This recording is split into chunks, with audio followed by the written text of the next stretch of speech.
episode of PreSeed Academy, where today's topic is about validating your business idea, and we have some very cool speakers that I will announce shortly. We have a quite tight schedule. We'll finish at 10 o'clock, so let's just get started. So for those of you who haven't attended before, this talk is a series of talks called PreSeed Academy. And the goal of PreSeed Academy is basically to educate new entrepreneurs in various topics related to startup. That could be funding, it can be team, it can be go-to-market. And it's PreSeed Academy is run by PreSeed Ventures, which is a Danish venture fund, in collaboration with me. My name is Nicolaj Højer Nielsen. So PreSeed Ventures decided to run this, and then we teamed up to make this happen. So I'm not a part of PreSeed Ventures, but I'm working very close with them. Today's talk is talk number 23, which we have done over the last 2.5 years, and we approximately run one event per month. Stay tuned, and I'll talk about next events later. So, as I said, today's topic is very simple, but also very hard, and it's the classic question is, I have a great business idea, how do I validate it? Is it just me who think it's a great idea, or is there a real market for this solution / product that I've come up with?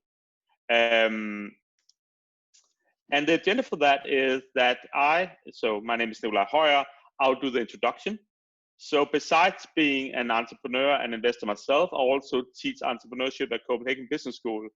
And what I will do in 5-10 minutes is basically talk about why and how it's different to validate a startup idea versus what you normally learn in a business school. After me, I'm so happy to have Tuangelo. Tuangelo is a very experienced business angel. He's currently spending most of his time in My Money, a Danish fintech startup, but also built successful startups like LanguageWire and AutoYoyo. And Tor will do the very hard task in 15 minutes to explain how he's validating business ideas, both his own and when he meets new founders who had an idea. After Tor, we have David. David is a general partner in one of the most recognized accelerators in Europe called Accelerace. He's also a general partner at Overkill Ventures.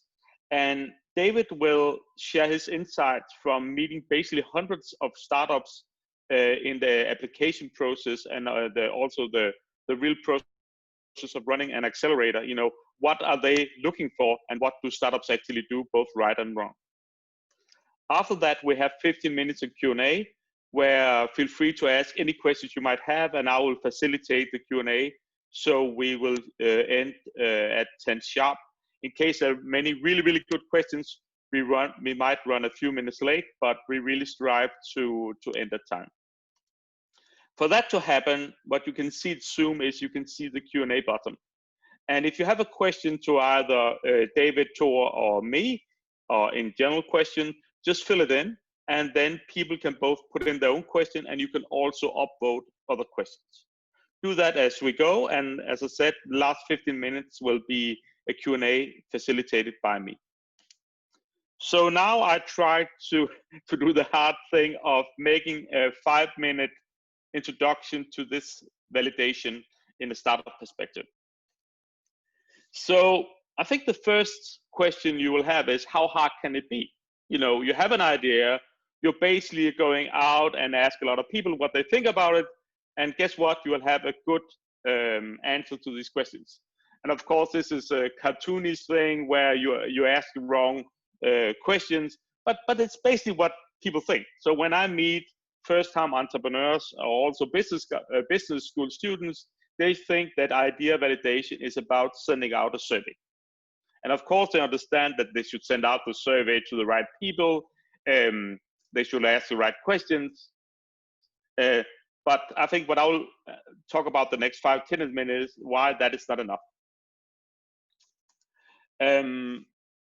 But maybe we should go one step back and say, when does such surveys or very simple validation questions work?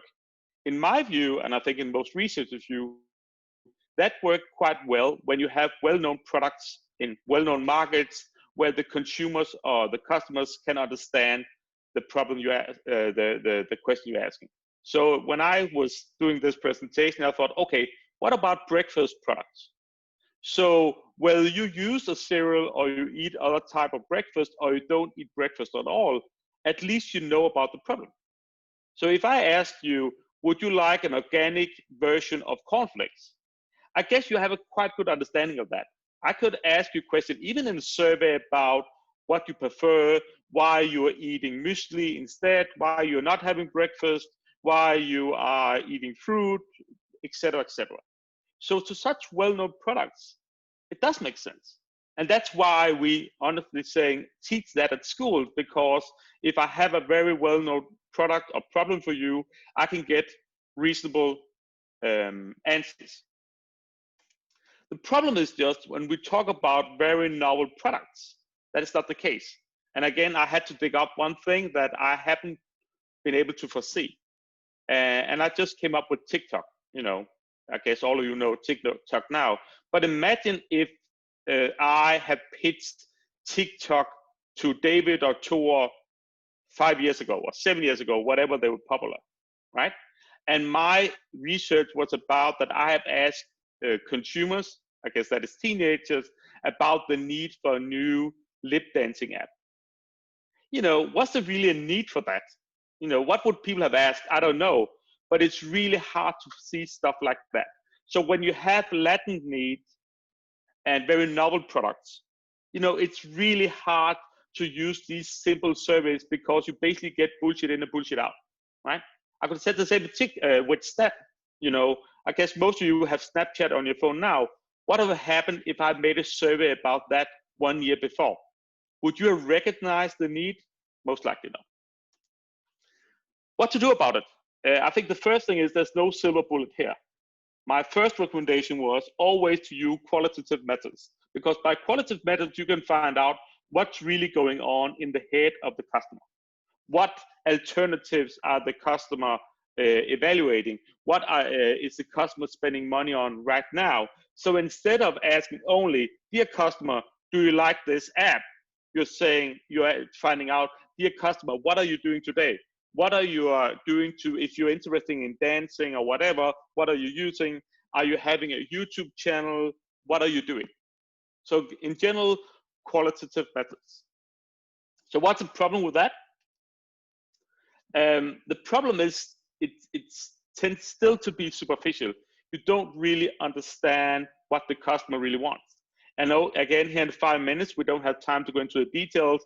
If I should recommend one framework, I would recommend the Jobs to be Done by Clayton Christensen and others, where it goes beyond simply segmentation and goes into what kind of problem is the consumer or customer trying to find out.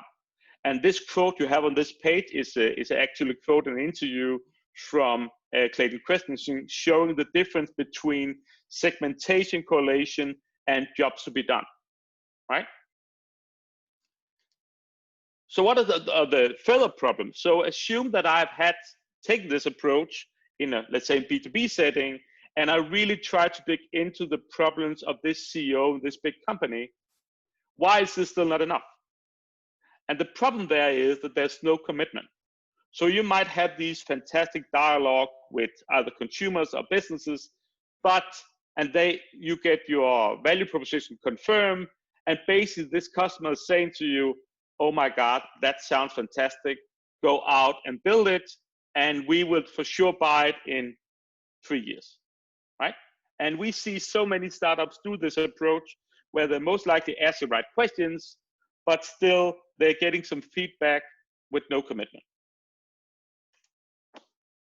And you need that kind of commitment, both in the B2B sphere, but also building something for consumers. That is, of course, easier said than done, because the ideal form for commitment is that your potential customer pays a lot of money upfront, right? That's basically what you see with crowdfunding, for instance, or in the B2B setting, where you have pilot customer, you would say, okay, dear customer, you said you have this problem, normal price is 1 million euro, I will build it for you for only 100,000, right? That's great. Typically, that's hard to do from day one, because so what can you do early on in the process? Typically, you see time is some kind of commitment. So if I don't have a product yet that are used, that customers are willing to pay for, B2B customers, what if they are willing to spend time with me? What if they're willing to do a co-development project with me where I can have meetings and workshops with them? That's at least one sign. And you can see what happened in the B2 business to consumer sphere is basically, that's how all start, right? Have you ever paid for a consumer version of software? Most likely not. It typically starts as some kind of free beta version to test whether there's a demand. And the third and final type of commitment, as I see it, is a brand. So you might want to interact with people that are not spending so much time on you and don't are giving you cash, but they're spending something else, and that is their brand.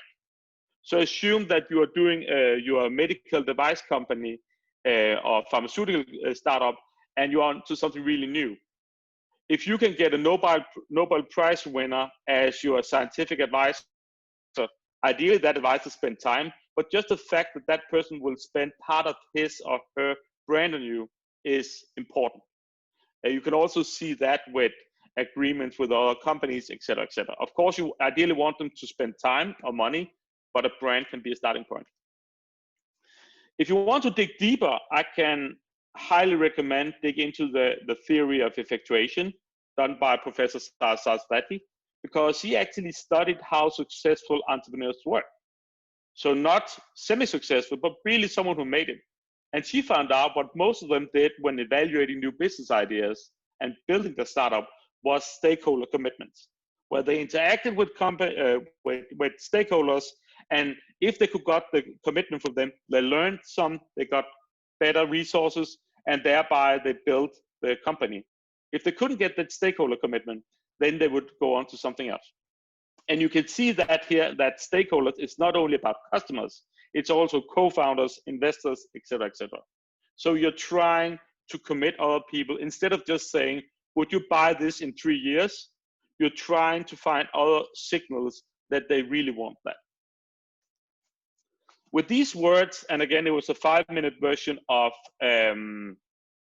how I see it from a business school perspective, I will give the word to Thor, and he can share his insight on how he's really doing in real life. So, Thor, the screen is yours. Thanks. Is it fine? Is it on? Yes. Yeah, cool. So 10-15 minutes very quickly about my view on this, about your business idea and how to get started. It's actually easy, just do it. I'll get back to that.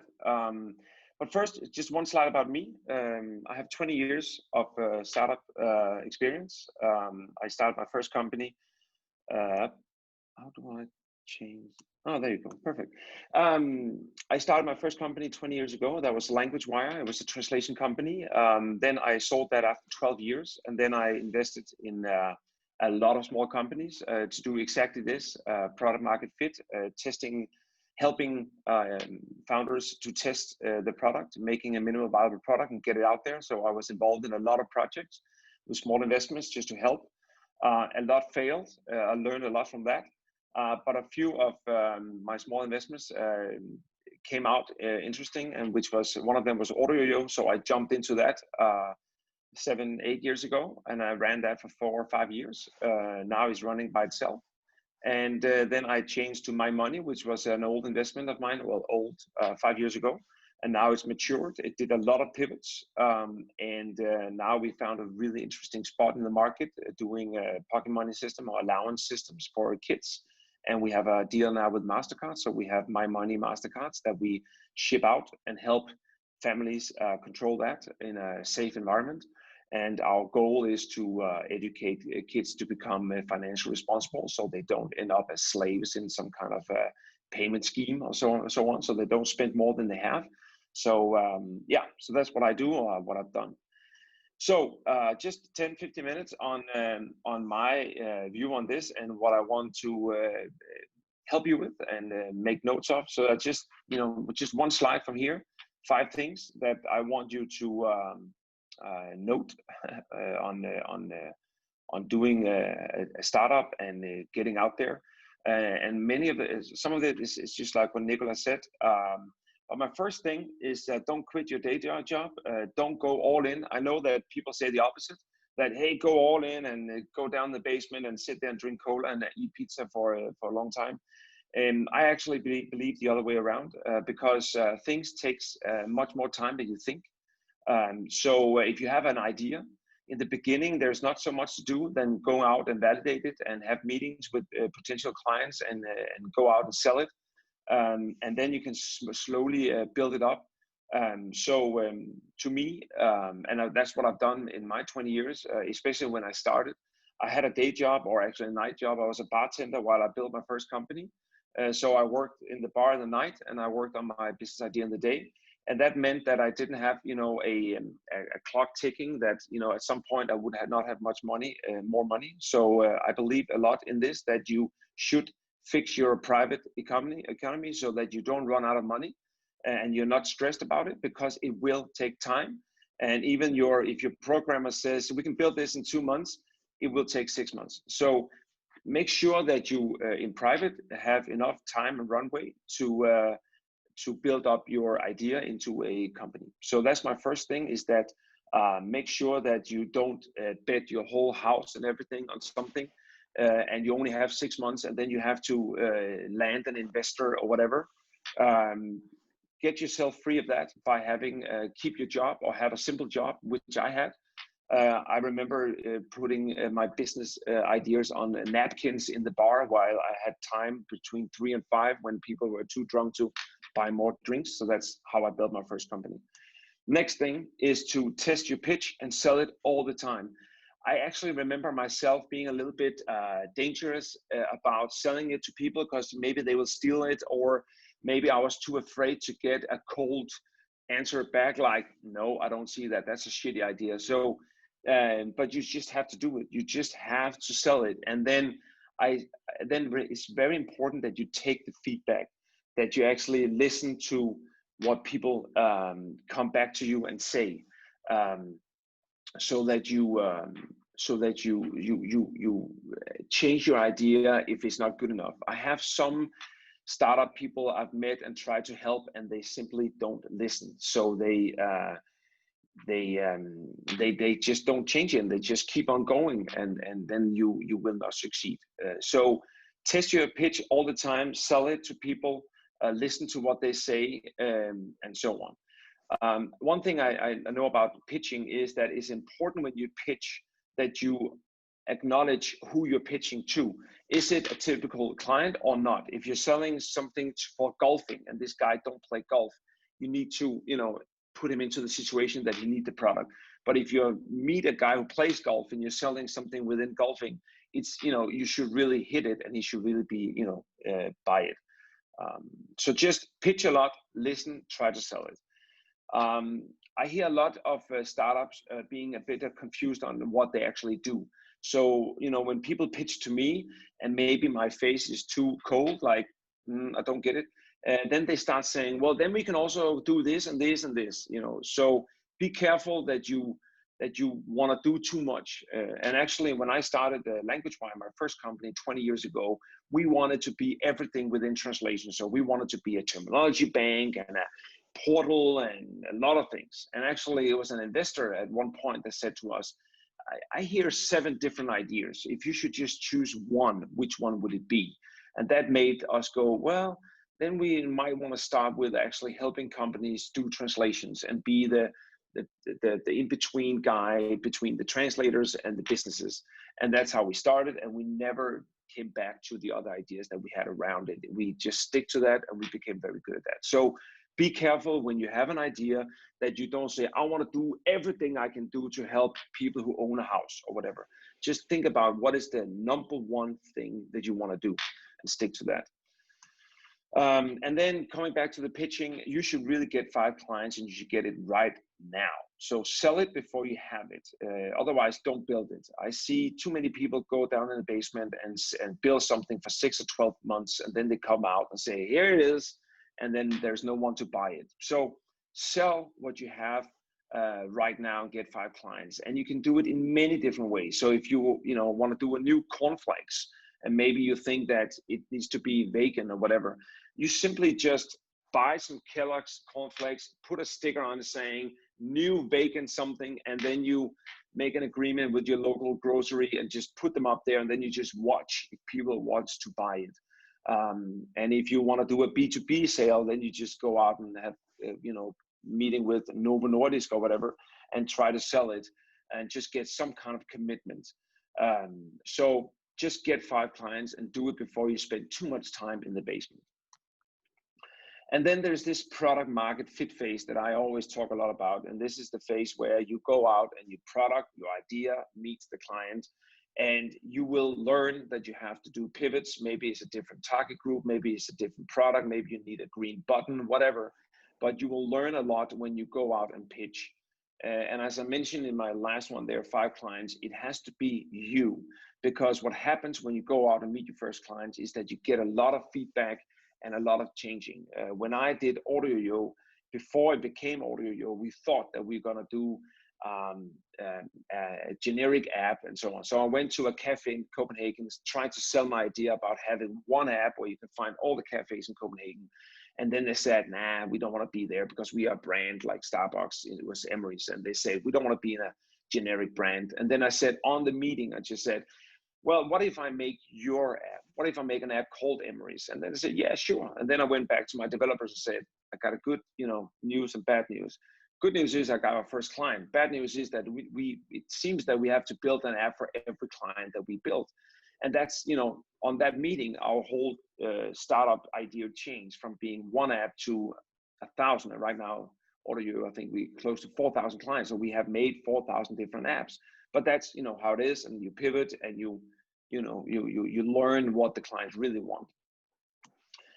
And then my last thing is do it. There's no time like the present. And I think that some of us might think that, damn it, Facebook, that was my idea, or Amazon, I could have done that and it's over. And TikTok, I saw that coming, but I didn't react on it, but now it's too late. But it's not. And the crazy thing is that it's never been a better time to start. And so don't think that everything is done and now it's over. The funny thing is that we thought like that for 100 years. If you go 100 years back, when they just invented, I don't know, not fire maybe, but electricity of the steam engine, they thought back then, it's over, damn it, the steam engine, I saw it coming, I didn't do it. Electricity, I also was playing around with that in the basement, but now someone else, Bell or whatever his name was, did it, so I couldn't do it. And it's over. And they really thought that 100 years ago, and look at the world now. So it's just started with robotics and whatever is coming, so just do it. I think, I don't know, I don't have time, sorry, Nicolaj, but I think I'm done. Cool. Thor, very straight to the point. Yeah. Short for fun. Yeah. So Thor, thank you. If you can unshare your screen. And then we have David coming in and share his experience. David, you're muted, just as you know it. Yeah, I think that's, can you hear me? Yes, we can. Okay, I'm just gonna start my presentation here as well. We can get started. I'm just gonna make sure my time is running smooth. Okay, so you actually have 4 minutes more because Thor was so fast, so no stress. Right. Yeah. Okay, so just to put things in perspective for all of you founders sitting out there. So where is my experience originating from? It is mainly originating from my own startups, of course, but for the past 10 years, really has been from the accelerator and investor side, where mainly I've been with accelerators, but now also Overkill Ventures. But just to give you a perspective, that accelerators works with the startups that are typically in the pre-product market fit phase, and also really pre-traction, but they have a product. They typically have something that is used by pilot customers. It's typically 2 founders, and they're already gone more or less full time. So these are typically the companies we work with. So much of the experience I'm bringing forth today will come from companies at this stage. And if you have like questions on how that relates to if you are further along or if you are earlier than that, to put it in the Q&A. Okay, so we help startups succeed. So when we look at the numbers, we remarkably increase the chance of success for companies. So actually, companies that go through our program, especially on the funding ratio, it's remarkably higher. So more than 60% of companies that go through our program actually raises funding from people like Nicolaj and Thor and other skilled investors. Whereas companies that do not actually go through our program, they do not really raise a lot of money. And I think that is because we're doing something right with these companies. And what we are doing essentially is that we are taking all our experience from having worked with so many startups for the past 10 years. We really worked with close to 700 startups, and we've seen them going through inception to end game. And we try to learn from all of that and instill that information into all of the startups that go through our program. So it's really, Accelerate is really a place of collective and institutionalized learning, understanding of what makes a successful startup in the early phases. So one of the things I really want to highlight in this talk here is that there is a difference between what we see is called entry criteria and excellence criteria. And the reason why I love this picture is because basketball is really one of the places where that is most apparent. So if you were to identify successful basketball, let's say you were to put together a team that would do in the NBA, you could only look at basketball. What you look for is in basketball, there is entry criteria. So David, I think there's a problem with your internet, or it's just like we couldn't hear you for the last 20 seconds. I don't know what happened. Okay. Maybe you could just take your camera off just in. I will try to switch off your camera, maybe. Just check my. Okay. Do you want me to take my camera off? Yeah, I think maybe that could be a good idea, just in case. Okay. Yes. Yeah. Great. So in basketball, it's really apparent what is an entry criteria, because an entry criteria is something that allows you to have a chance of success. But beyond that, you're short, there is zero chance that you'll become a good basketball player. But if you're tall, there is a chance, but doesn't mean that you will become a good basketball player. And above a certain height, there's no correlation between height and success. So in any field has what you call entry criteria and excellence criteria. And one of the key things is to really understand what is that in entrepreneurship, what is that with startup, what is just needs to be there, and what are the things that are really important that actually correlates with success. And we're talking about startup ideas today, and I think I just want to hammer down the point that the idea is not very important. The idea is an entry criteria in entrepreneurship and startup. It means the idea just has to be good enough. It's not like the better the idea is, the more successful you will become. But if the idea is shitty, you will have zero chance of success. But it just has to be good enough. And there are tons of examples of companies that actually didn't have a great idea, but they had a pretty good idea. And over time, they could shape that into becoming a better idea. And they could shape the world around them to think that that was a good idea. So I think just want to hammer down that point. An idea in entrepreneurship is an entry criteria. It just has to be good enough.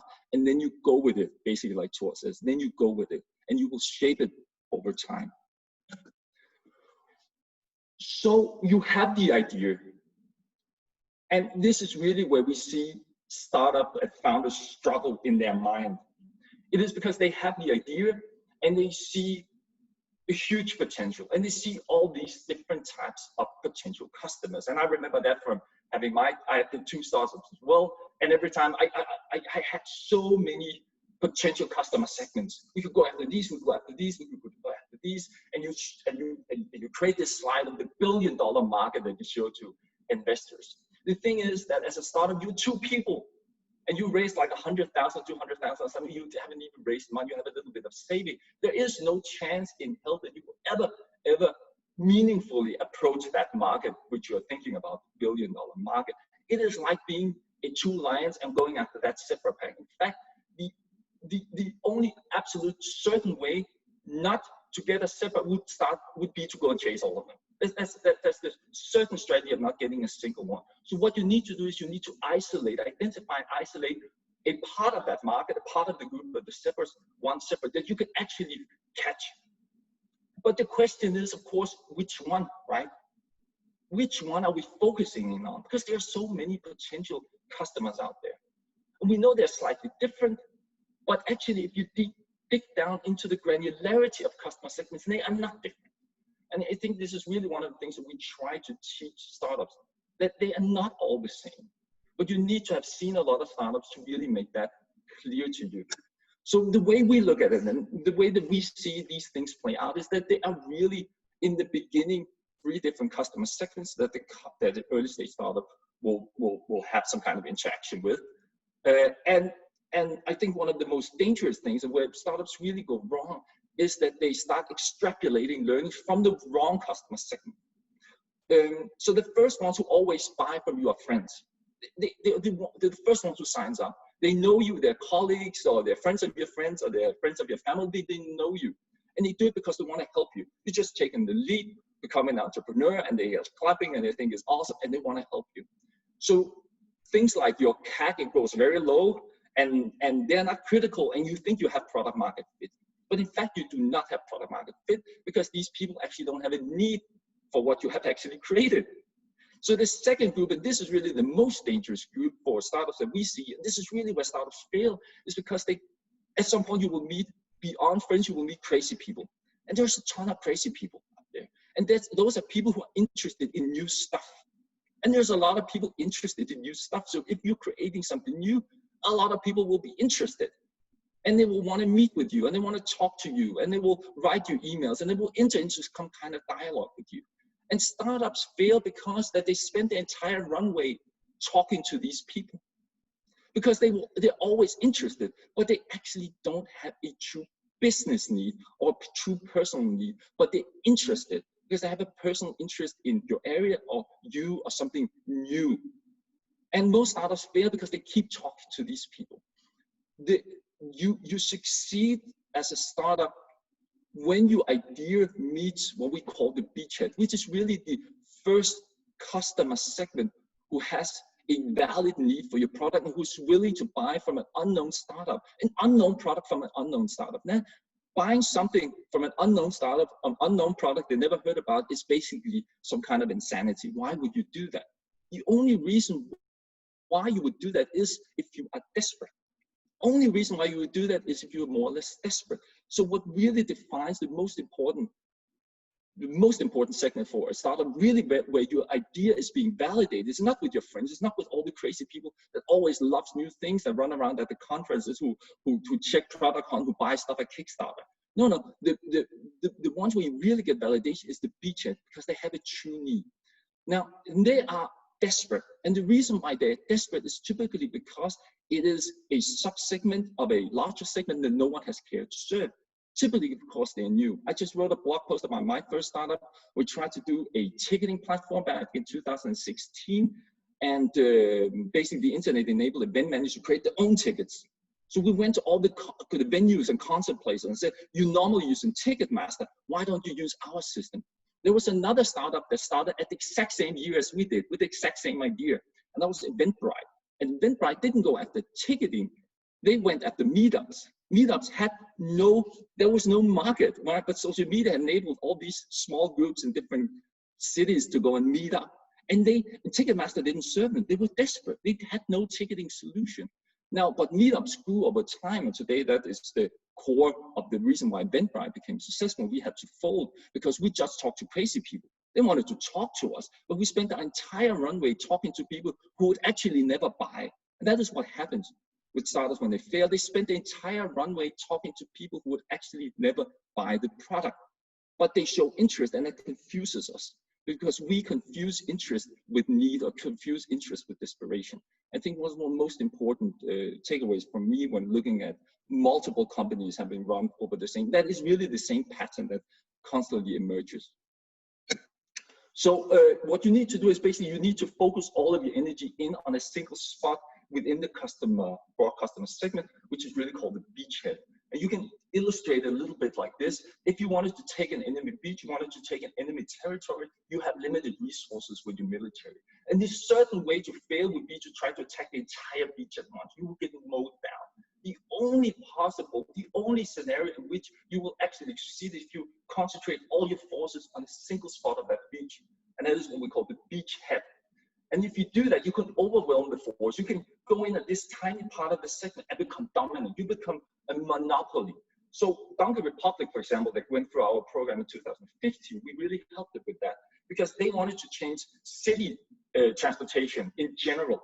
And we basically told them, no, find a small beachhead, and they did. So they went after tourists in Copenhagen coming in, living in Airbnbs who wanted a bike for a day. That's how they get started. They could dominate that completely. So everyone, we said, don't go anywhere else until every single tourist in Copenhagen coming in with a range travel they are using the Donkey Republic. Then you can go to commuters. Then you could go to other cities, but become a monopoly with that, because with them you can build a perfect product market fit. Because they're desperate. They're literally desperate. Because they don't know where all the station bikes are, and they don't know where the bike shops are, where they can actually go and rent the bike. They're desperate. So this is what you need to do. This is where you get your validation, and from there you can grow. And when you landed on the beach, you can grow. You can see your surroundings, and you can find the next best place to move to that part of the beach. And then you do that again, and then you move to another part of the beach, and you can continuously do that until you're taking the entire beach. And that is how a startup scales and how a startup works successfully. So what is a good beachhead? So a good beachhead has those kind of characteristics here. They are desperate. That means that they have a need, a valid need. They're not interested. It's not a personal interest. They are desperate because they have no real solution. So Tor, my money, that's a good example, right? Because parents, no one had served parents and pocket money solution with the digital system, right? So they were sort of desperate for a solution because the piggy bank was the alternative. They also need to be identifiable. You need to be able to identify them. Sometimes we have startups coming up with some theoretical beachheads that would never be able to identify. They also need to be accessible with your resources, right? So don't go after like CEO of Fortune 500 companies in the US CEOs as your customer segment, because you'll never get access to them. And typically the accessibility is actually what defines the beachhead, because within your resource base and within your team setup, you will have people who you can reach and people you cannot reach. So that is very, like, typically one of those things that are restricted, right? It's also very good that they have money, because if you're selling something, startups and students and all of these like customers that startups often come up with are actually terrible customer segments because they don't have money unless you have some other way to monetize them. But it's really nice if they have money. Then it's really good if they have reference value. So that means that that other people look up to them and other people want to be like them. Because if you can get the beachhead, then other people will see the beachhead using it, and it will inspire and instill confidence in other adjacent customer segments to also use this product. So reference value is important. It's really nice if they're part of what we call a dense community. A dense community really means that these people talk a lot.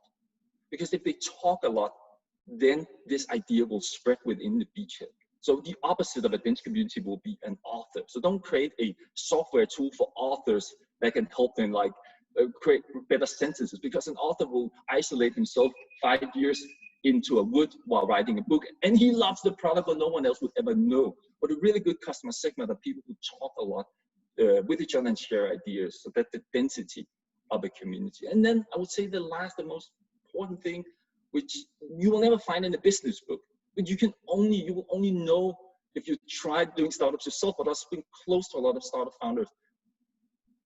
You need to have empathy for your customers, because doing a startup is essentially signing up to serve a group of people for your entire life. For at least 10 years, you're going to serve them. You're going to be there for them. You're going to think about them. You're going to take their phone call. You're going to take all of their complaints. You need to like these people. If you do not, then you will start to hate them. You will start to hate them because they will reject you. They will be troublesome. they will constantly demand things of you. So that is very, very important. You need to have empathy for your customer. And then you can really validate your idea. If you can find this beachhead, then you got validation. Validation doesn't happen with the friends and the crazy people. Validation happens when you hit a customer segment, which is defined as, we would say, the beachhead. We are people who have a valid need for your product.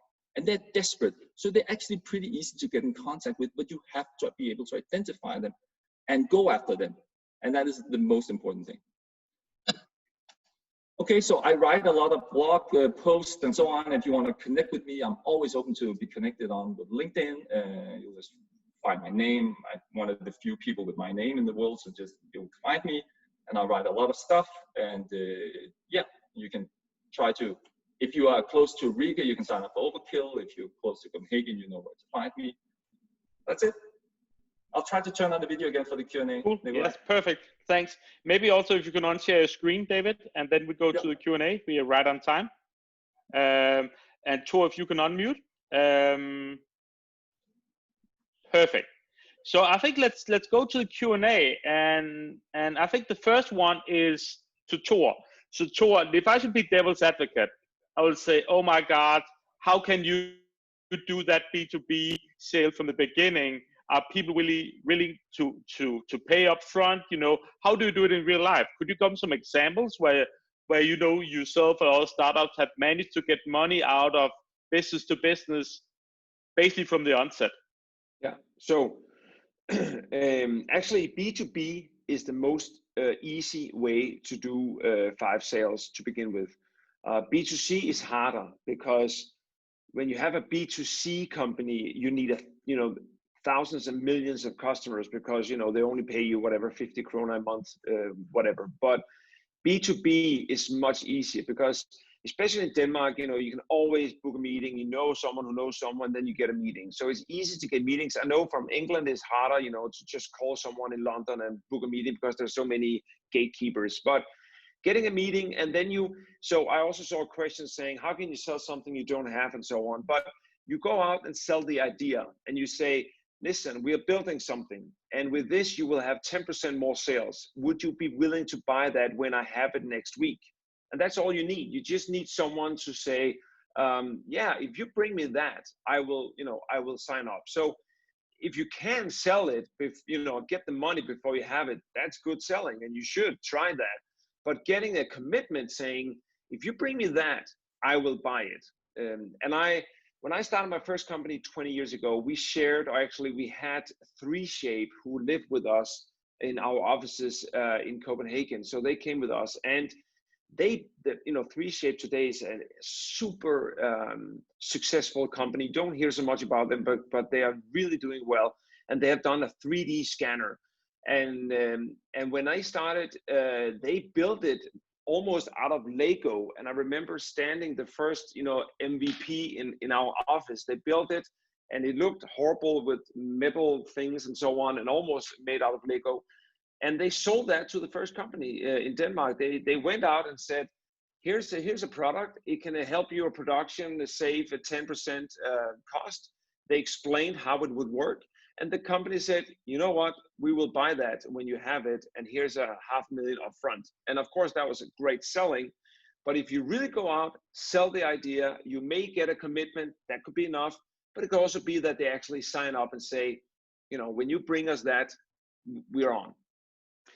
I can also share my first experience, actually also B2B. So one of my first companies was a very nerdy software company doing encryption for banks.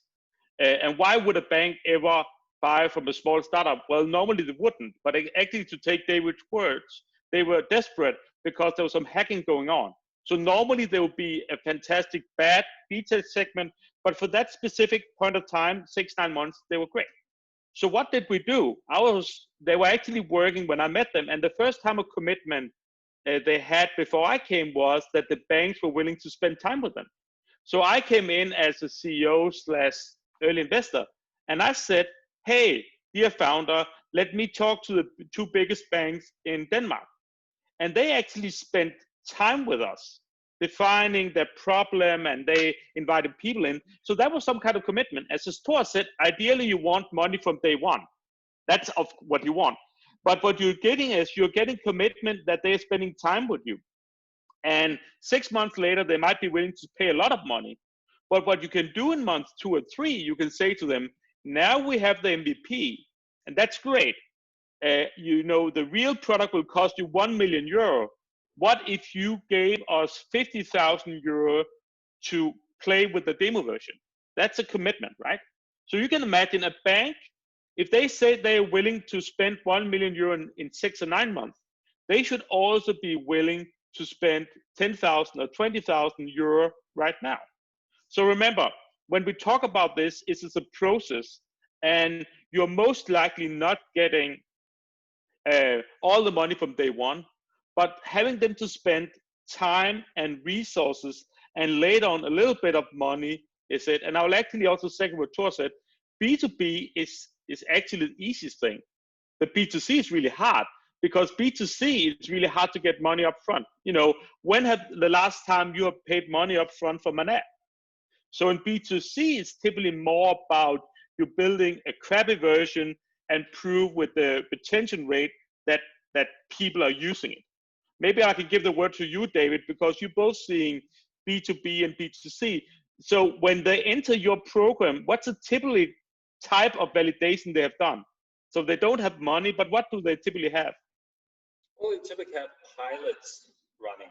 They typically have talked to someone who has signed up to do a pilot. If it's consumers, they typically launch the app, typically in Product Hunter somewhere else. I got around 1,000 and 2,000, maybe up to 10,000 users at that point.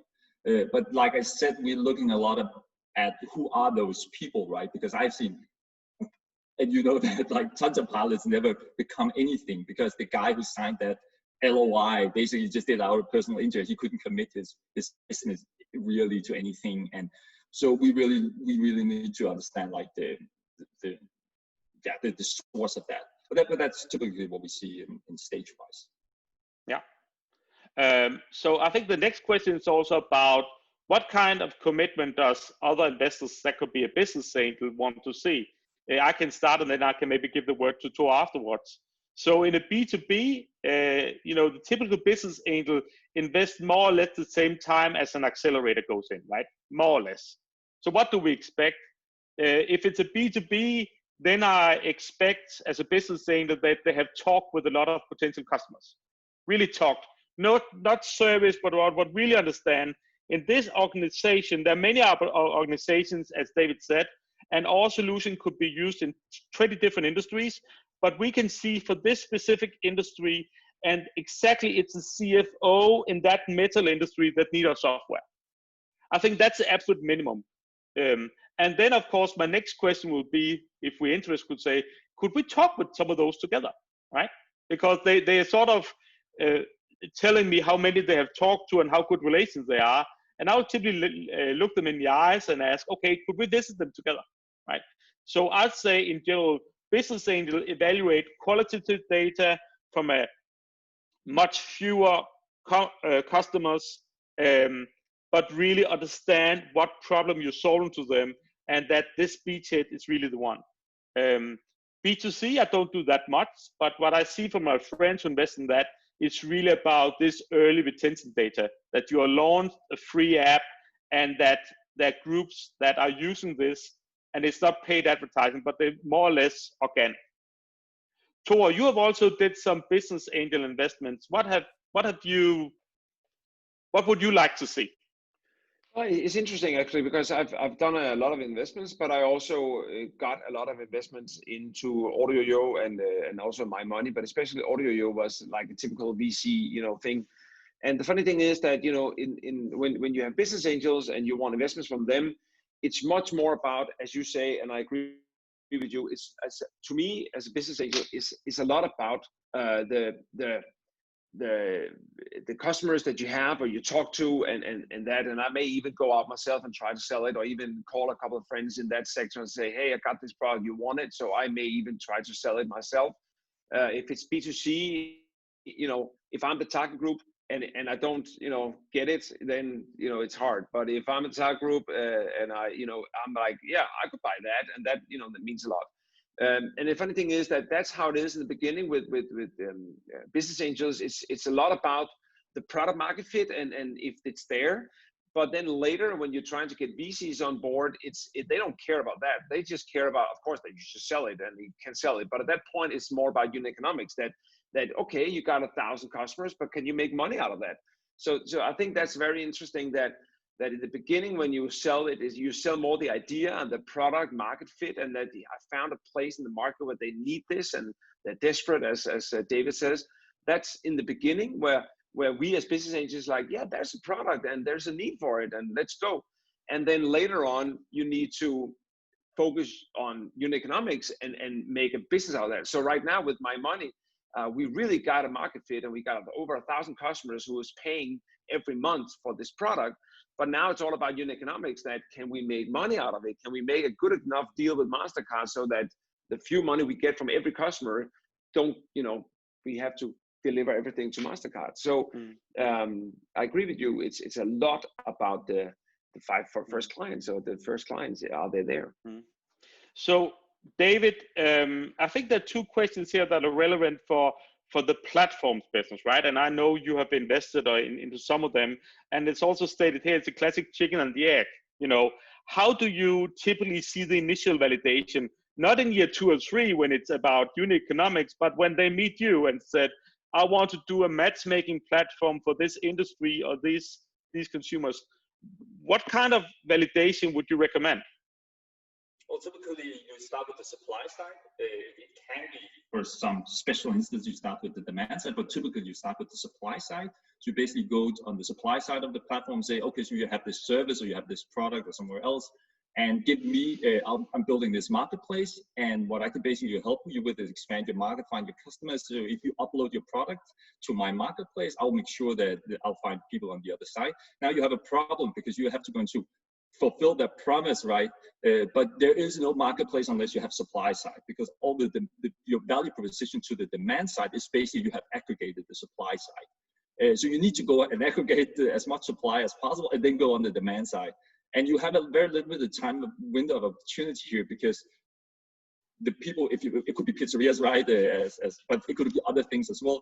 Basically, they signed up and they had some friction and you promised them a lot of orders, a lot of customers, a lot of people buying their stuff. And you need to deliver on that pretty quickly. So what you want to do is that you don't want to create a global marketplace, you want to create a local marketplace. So let's say, like, the simple example would be like pizzerias. Of course, like then you create density within an area. So actually, people within close to that area, you collect all the supply side, and then you go after the demand side in that area. So you have density, so you can make that fit work, right? But it could also be like, if you do secondhand things, then start with one city, because I'm never going to go from Copenhagen to Aarhus to buy a used computer monitor. So that supply side has zero value to me. The only value that it has is the supply side that is within the range of me, right? So always think about it. One marketplace is not a marketplace. One marketplace is a myriad of small marketplaces that can interact with each other. And what we see when we look at these big marketplaces, like all of those we know today, we think they're one marketplace, but that's not how they were built. That's not what they actually are. So that's generically how you do. And I'll second that. I also recommend, when people come to me, students, whatever, as a marketplace, I will say, how can you validate that by not doing a marketplace? How can you handle this? And basically, because a marketplace is supply and demand matching, and of course you want that ideally to be frictionless, so you can do it only with 3% commission. But if you believe that you can match buyers and sellers, do that manually. As you said, go out to the sellers and said, I can get 10 customers for you. And of course, the sales and marketing costs for you initially will be way too high, but that's okay, because what you're validating is not the unit economics, you're validating the need. And then later on, you can say a real platform. The next question, that might be the last one we will take, is about the price. How to set the price. I can start by sharing my insights and maybe go to Thor and David. I think it's a classic question initially. What is the right price? And I will answer differently in saying the price will always be dynamic, and you shouldn't be too cautious about setting the right right price initially, because it will change so many times. Basically, any software as a service you're using right now and it's successful, I can guarantee that they have changed pricing and price models 10 times. So of course, initially you want to have some money out of the customers because that's the validation. But you also know, especially in B2B, that the first price you're getting for reference customers will be very low because they know the value. So if you come to any business and said, I'm a startup, you have a problem, of course you will tell them that the real price is 1 million kroner, but they will not be paying 1 million kroner. And don't get too caught up in that. I actually talked to the business startup once, and I saw that they have an increasing price over time. And I asked them, so how are you setting the price? We don't really know how to do it. Basically, what we're doing is we increase the price with every customer. And until we see enough customers saying no, we'll continue increasing the price. Because the value of your product also goes up when you have a better brand and more functionality or whatever. I'll maybe hand it over both to Thor and David. So Thor, what would you saying? How do you set price? And what are your thoughts on that? Yeah, I've tried a lot about this, you know, with LanguageWire, and then especially with AudioYo, and now a little bit with My Money. But I don't find pricing in the beginning important. What is important in the beginning is that you're getting customers who gets dependent on your product and keeps going. So it goes back to when someone comes and pitch an idea, say, yeah, we got 100,000 downloads.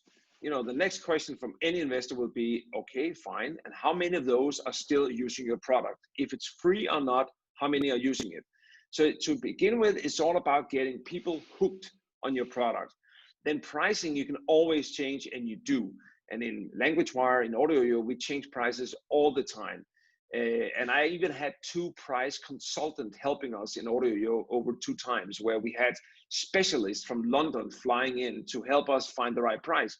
And one of the things he said, as you also said, Nicolaj, is that if you haven't lost any customers due to pricing, your prices are not high enough. And also, I learned many times during my startups is that it's actually pretty easy to change your prices, to go higher. So I would just say get started, and the price is what people are willing to pay, and also, you know, where your competitors are and so on. But in the beginning, it's not important.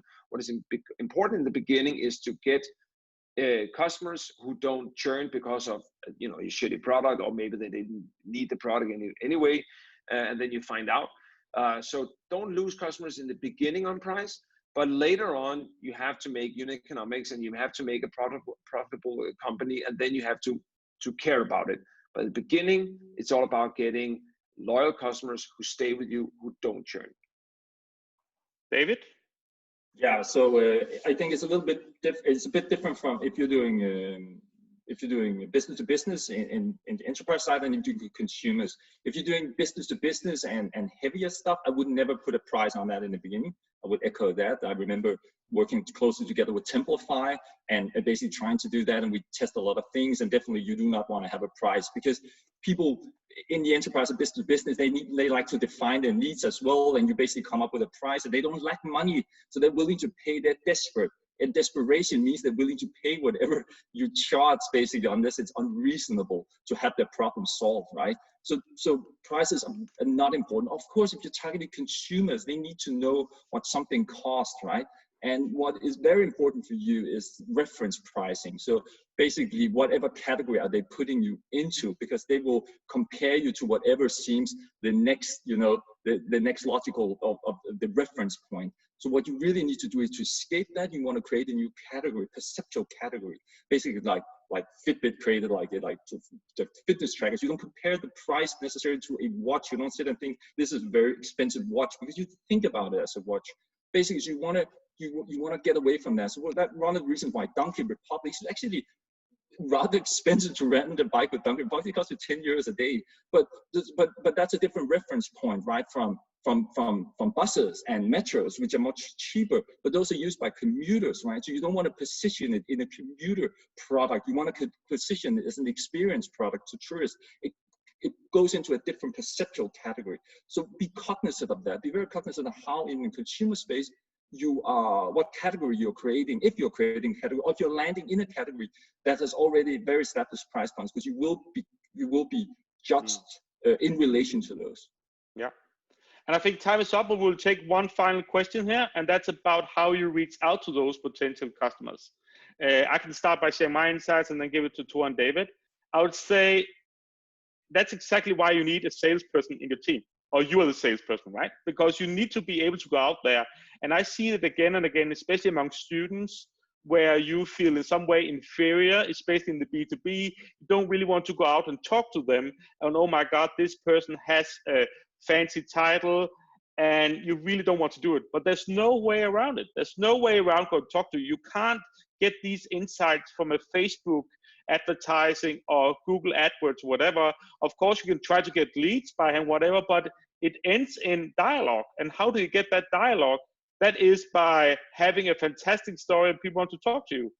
Is that by emails? Typically not. It's typically by meeting people, grabbing the phone, meeting people at conferences, etc., etc.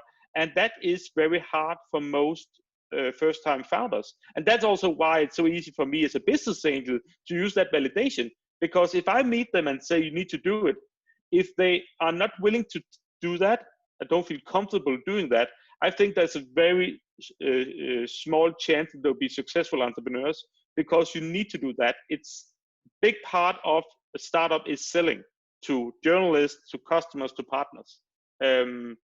Tor, maybe your insights on what you would recommend, how you get these kind of insights? In the beginning, as you also said, it's super important that you do your own selling, because you have to talk to the client, and there's a lot of product market fit going on in the beginning. So you can't just hire someone to take the sales, because they won't be fit to do that, because in the beginning you have to change the product all the time. Once you got the product, you got 100 customers using it, it's fine. There might be small tweaks. Then you can hire someone. Just remember, sales guys are simple people, sell this and that's it. They cannot, like, maybe we should turn it around and do something else. That's up to you to do. B2B is easy. You just call people and book meetings and sell it on a meeting. Hopefully when Corona is over, that's easy. B2C is a little bit harder, but you can still do, Facebook ads and so on. I always say, and I think I use that as an example, Nicolaj, to your classes, is that if you want to do a flying bike or whatever, just put an ad on Google and Facebook where you have nothing, but just try to see if you can sell it by doing it like that. And then just make a landing page saying, sorry, I'm glad you made it to here. We're not ready yet, but put in your email right here and we'll get back to you. But just to see if you can sell it online with no help, but just banners and so on. Just go out and sell it how you think you want to do it, even though you don't have it. And then just to see the reaction, if people will take the bite, whatever. Mm-hmm. David, final comments on that? No. You said so many smart things and we're over time, so I'm not gonna. Thanks. So don't worry, we're done in 10 seconds. If you didn't get your question answered, or in general just want feedback, we're running these open door sessions where you can get half an hour, not to pitch your idea, because it's not about getting investments, it's about getting feedback. We have the next open door on September 2nd. You can go to PreSeedAcademy.dk and apply there. There's limited amount of seats. And finally, the next startup talk will be at Tech Barbecue, which will be digital. So again, it'll be a virtual one. We have more details later on about timing of that, but we will have a session there on either September 17th or 18th. And as you know, this talk today has been recorded. So you will receive the recording of this in your inbox in a few days. So I guess with these words, I'll start by saying a big thanks to Tor and David for taking time out and sharing insights here. And a big thanks to all of you for attending this talk, and see you soon. Bye.